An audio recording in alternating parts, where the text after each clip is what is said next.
نحمده ونصلي على رسوله الكريم اما بعد فاعوذ بالله من الشيطان الرجيم بسم الله الرحمن الرحيم رب اشرح لي صدري ويسر لي امري واحلل عقدة من لساني يفقهوا قولي۔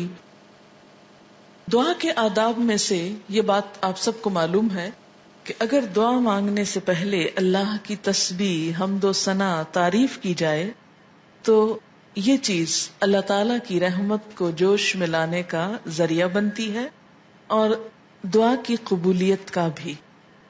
دوسری چیز درود شریف ہے، اس لیے دعائیں شروع ہونے سے پہلے تسبیح بھی ہے اور درود شریف بھی ہے۔ یہاں مختصر اس لیے لکھا گیا ہے کہ کم از کم یہ کلمات پڑھنا انسان کے لیے کچھ مشکل نہیں۔ سبحان اللہ وبحمدہ عدد خلقہ ورضا نفسہ وزنۃ عرشہ ومداد کلماتہ۔ سبحان اللہ، پاک ہے اللہ، وبحمدہ، اور اس کی تعریف کے ساتھ، یعنی میں اس کی پاکی بیان کرتی ہوں۔ عدد خلقہ، اس کی مخلوق کی تعداد کے مطابق، کے برابر۔ عدد گنتی، تعداد، خلق بمعنی مخلوق، یعنی جتنی اس کی مخلوق ہے، اس کی جتنی تعداد ہے، جتنی اس کی کریشن ہے، ان سب کی تعداد کے برابر، گنتی کے برابر۔ وردا، اور رضامندی، نفس ہی، اس کے نفس کی، یعنی اس کے نفس کی یا اللہ تعالی کی ذات جس چیز پہ راضی ہے اور جتنی تعریف پہ راضی ہے اتنی تعریف کرتی ہوں۔ وزنۃ عرشہ، اور اس کے عرش کے وزن کے برابر، یعنی جس عرش پر اللہ تعالی متمکن ہے اس کا جتنا وزن ہے ہم تو اس کا احاطہ بھی نہیں کر سکتے، اس کے برابر۔ ومداد، اور سیاہی، کلمات ہی، اس کے کلمات کے لکھنے کی، یعنی قرآن پاک میں آتا ہے کہ اگر سارے سمندر سیاہی بن جائیں اور اتنے ہی اور بھی، اور سارے درخت قلمیں بن جائیں اور اللہ کے کلمات، اس کی تعریف لکھی جانے لگے تو سارے سمندر خشک ہو جائیں، لیکن اللہ کی باتیں کبھی ختم نہ ہوں۔ تو اس لیے اس کے کلمات یا اس کی باتیں لکھنے کے لیے جتنی سیاہی چاہیے اس کے برابر۔ یہ مسنون تسبیح ہے اور بہت ہی خوبصورت، چند لفظ ہیں لیکن ایک بندہ مومن کے دل کے اندر اللہ تعالی کی محبت کے لیے، اس کی عظمت بیان کرنے کے لیے جو اس کے جذبات ہیں اس کی ایک عکاسی ہے۔ اب دیکھیں کہ اللہ تعالی کی ذات جتنی بلند ہے اور اس میں جتنی خوبیاں ہیں ان کا احاطہ کرنا ہم جیسے کم عقل اور حقیر انسانوں کے لیے ممکن ہی نہیں۔ نہ وہ ہماری عقل میں سما سکتا ہے، نہ ہمارے تصور میں، اور نہ ہی ہماری اتنی زندگی ہے، نہ ہماری اتنی قوت ہے، نہ اتنی طاقت ہے، مجال ہے کہ ہم واقعی اس کی تعریف کا حق ادا کر سکیں۔ اس کی تسبیح کائنات کی ہر چیز بیان کر رہی ہے۔ وَإِن مِّن شَيْءٍ إِلَّا يُسَبِّحُ بِحَمْدِهِ، کوئی چیز ایسی نہیں جو اس کی تسبیح نہ کر رہی ہو۔ وَلَٰكِن لَّا تَفْقَهُونَ تَسْبِيحَهُمْ، لیکن تم ان کی تسبیح کو سمجھتے نہیں ہو۔ سَبَّحَ لِلَّهِ مَا فِي السَّمَاوَاتِ وَمَا فِي الْأَرْضِ، تسبیح کر رہی ہے اللہ کی ہر وہ چیز جو آسمانوں میں ہے، ہر وہ جو زمین میں ہے۔ جب ہر چیز اس کی تسبیح میں لگی ہوئی ہے تو میری زبان اس کی تسبیح سے خالی کیوں رہے؟ اگر میں نہیں کروں گی تو میری محرومی ہے، اللہ تعالیٰ کا تو کچھ بھی نقصان نہیں۔ بے شمار فرشتے صرف پیدا ہی اس لیے ہوئے ہیں کہ وہ اللہ کی تسبیح بیان کریں، اس کی تعریف بیان کریں.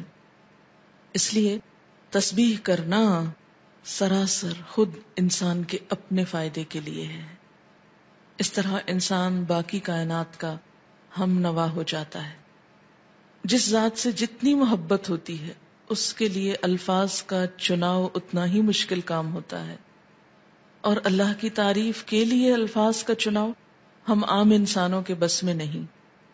اس لیے ہمیں لازمی طور پر سہارا لینا ہے نبی صلی اللہ علیہ وسلم کے الفاظ کا.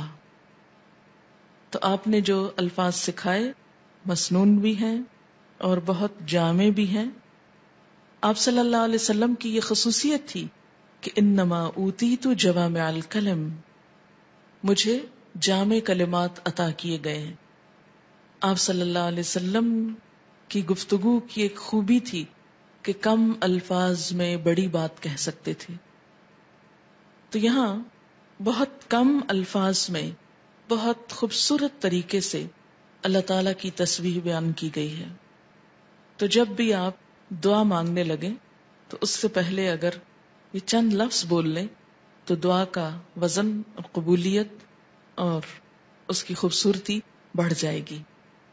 اب دیکھیں کہ دعا کے شروع میں اور آخر میں تسبیح پڑھنا اور درود شریف پڑھنا یہ ایسا ہی ہے کہ جیسے کسی کو کچھ دینے کے لیے آپ ایک خوبصورت جیسے گفٹ پیپر ہوتا ہے یا اچھا کوئی برتن ہو سکتا ہے یا کوئی بھی چیز جس میں آپ کوئی چیز ڈال کر دے رہے ہیں. مثلاً آپ نے ایک خوبصورت خط لکھا اور گندے سے انویلپ میں ڈال کے دے دیں تو وہ تاثر کیسا ہوتا ہے؟ درست نہیں ہوتا. اسی طرح آپ اچھی سے اچھی بات کہنا چاہیں مگر الفاظ اچھے نہ ہوں تو اس کے اندر خوبی نہیں آئے گی اچھی سے اچھی بات میں. تو الفاظ کا اچھا چناؤ اور دعاؤں کے آگے پیچھے اللہ کی تسبیح یہ بہت ہی ضروری ہے اور بہت مفید ہے، اور اس سے بڑھ کر جامع الفاظ کم ہی ملیں گے آپ کو. اس لیے ان کو یاد بھی کر لیجئے اور عادت بھی بنا لیجئے. اب اس شعور کے ساتھ جو کچھ ہم نے اس کا معنی سمجھا ہے، مثلاً عدد خلقی ہی، تو آپ سوچئے ذرا کہ اس کی مخلوق کی گنتی. مثلاً کہا یہ جاتا ہے کہ آسمانوں پر جتنے ستارے ہیں اگر ان کو فرضی نام دے دیے جائیں، مثلاً ABCD، تو ان ناموں سے پکارنے میں یا ان کی صرف گنتی کرنے میں 400 ملین سال چاہیے، کیونکہ انسان نمبر ایک تو احاطہ ہی نہیں کر سکتا.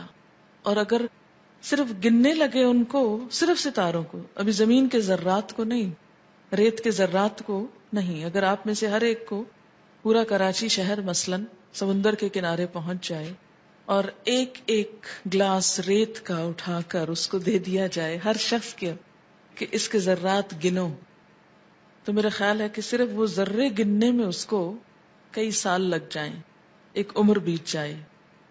تو ہم نہ تو یہ ذرات گن سکتے ہیں، نہ یہ ستارے گن سکتے ہیں، اور نہ ہی ہماری اتنی عمر ہے. تو یہ ایک تسبیح لے کہ اگر ہم چند دفعہ سبحان اللہ کہہ بھی دیتے ہیں تو اس سے حق نہیں ادا ہوتا. سارا دن بھی بیٹھ کے تسبیح پڑھیں تو مت کبھی سوچیں کہ ہم بڑے عبادت گزار ہو گئے اور بہت کچھ کر لی. کچھ نہیں کیا. کبھی اپنی عبادت کا انسان کو غرور نہیں آنا چاہیے، نہ کبھی عبادت کے تکبر میں مبتلا ہوں، کیونکہ ہم اللہ کا حق ادا کر ہی نہیں سکتے. تو پھر جب انسان یہ کہتا ہے عدد خلق ہی، تو گویا وہ سب کچھ گنا گیا جو آپ ویسے نہیں گن سکتے. لیکن شرط یہ کہ دل سے کہیں عدد خلق ہی ورضا نفس ہی، اتنی تسبیح جس پہ وہ راضی ہو جائے، بس مجھے اس کو راضی کرنا ہے. میں جب تک تسبیح کروں گا جب تک وہ راضی ہو جائے، اس کی رضا کے برابر. وزنۃ عرش ہی، اور وزن میں اس کا عرش، اس سے وزنی کوئی چیز نہیں، اور اس کے کلمات لکھنے کی سیاہی کے برابر. وہ کتنی ہے اس کا احاطہ بھی ہم نہیں کر سکتے. اب آپ دیکھیں لیکوڈ بھی آ گیا اور ایبسٹریکٹ چیز بھی آ گئی اور ٹھوس چیز بھی آ گئی، یعنی ہر چیز کا ایک طرح سے احاطہ کیا گیا. اب اس تصور کے ساتھ تسبیح پڑھی سبحان اللہ وبحمدہ عدد خلقہ ورضا نفسہ وزنة عرشہ ومداد کلماتہ